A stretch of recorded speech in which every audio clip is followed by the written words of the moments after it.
Sanibonani, welcome back to enye video. Ngiyabonga kakhulu ukuthi ungene. Thank you very much. Ungakhohlwa ukusubscribe, like i-video, share i-video as well. So kule video asikhulumeni ke ngale podcast okuthiwa i-Open Chats, a podcast engithe ukubheka ngabona ukuthi ngathi badlule ebunzimeni laphana emveni kokuthi babe ne-episode la kade bekhuluma khona ke the colored community. Abantu abangama-colored into kanjalo igazi bekhuluma ke into eziningi ngabo ukuthi ayi bangabantu abangathi abekho right emakhanda, bangabantu when someone is saying someone is crazy, which means ukuthi uyahlanya loyo muntu, and bekhuluma ukuthi they chowing their families, they are chowing each other, which means mangachaza nje ukuthi kusho ukuthi banokuthi balalane bodwa, something like that. Yona into kade ikhulunywa lapha kule particular podcast ukuthi iya trenda kulezi insuku. They are going through a lot emva kokuthi bakhulume leyo nhlobo yezinto ku podcast yabo, bekhuluma ngabantu abamakhaladi. Hayi bangabantu abahlanya umuntu ethi hayi mina ngeke ngadate vele amakhaladi, hayi anjalo ngempela ayahlanya.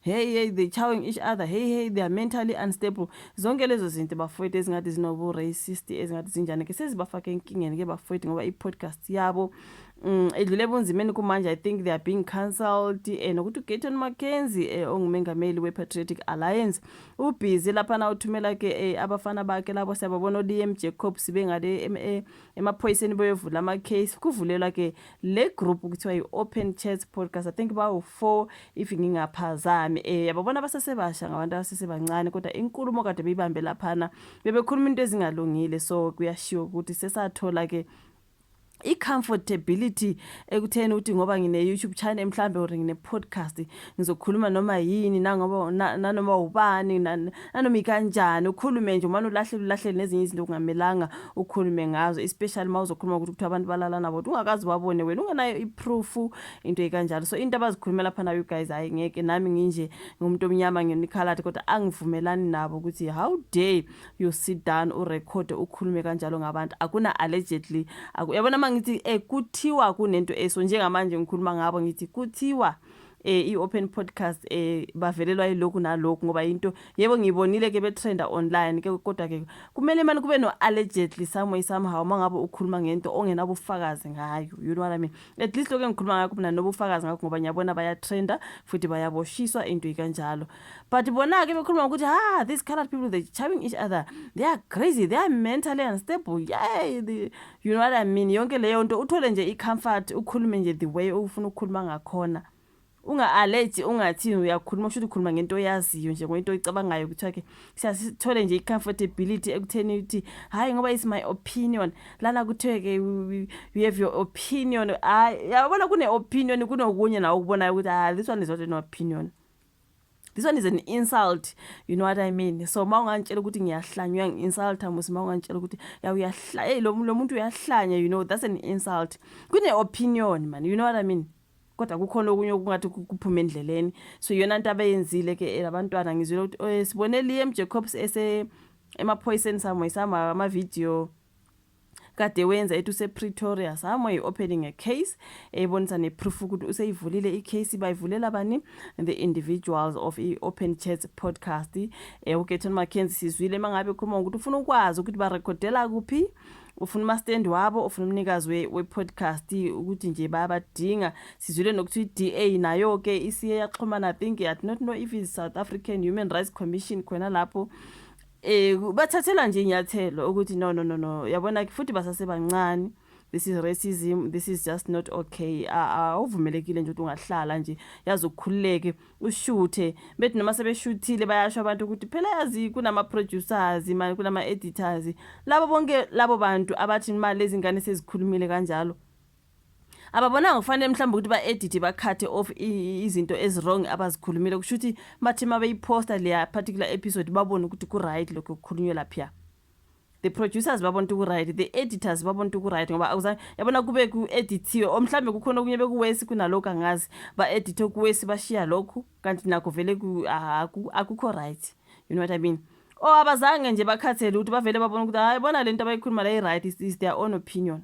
Kodwa ku-wrong. You cannot sit down and say such things about people. You cannot. Nami nje ngumuntu omnyama ngilo-colored but hayi bo ngeke uhlale lapho ukuthi people are chowing each other, where is your proof? Ubabonile mabelalana bodwa noma mhlawumbe uzwile alleja ke ukuthi allegedly, you know what I mean, ungathi hayi laba bantu vele manje ukhuluma ngento oyizwile ongakazuyibone wakho amehlo belalana, ungazange umbone nje ehlanye umuntu. Mawuthi umuntu uyahlanye mentally unstable, that's an insult according to me. Kodwa ke yeah man, so lana sibonile ke okay beboshwa, sibonile uGayton Mackenzie ucasuke kabi, wenza okuningi, bazama ukumake sure ukuthi i-Open Chats podcast iyakhanselwa. Lana ke MDA News bakhuluma ke nge-South African Human Rights Commission i-investigator i-Open Chat podcast over those derogatory remarks against a colored community. Kuthiwa ke the South African Human Rights Commission has launched an investigation into Open Chats podcast following viral clips containing offensive remarks labeling the colored community as incestuous and crazy.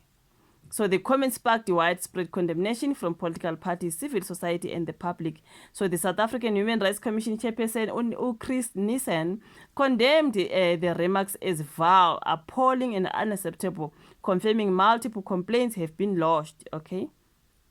The podcast host Umthokozisi Usonwabile Ulifa Hlalele obunye ubusisiwe Hadebe issued an apology through their legal team, admitting the comments were inappropriate, sexist, racist, and tantamount to hate speech.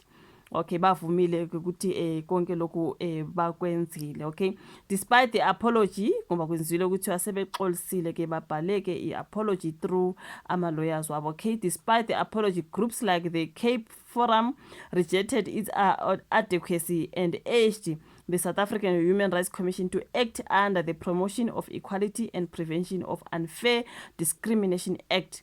The Patriotic Alliance filed a criminal injury case and plans further legal action, while the Democratic Alliance and African National Congress also condemned the remarks, with the DA formally reporting the podcast to the South African Human Rights Commission.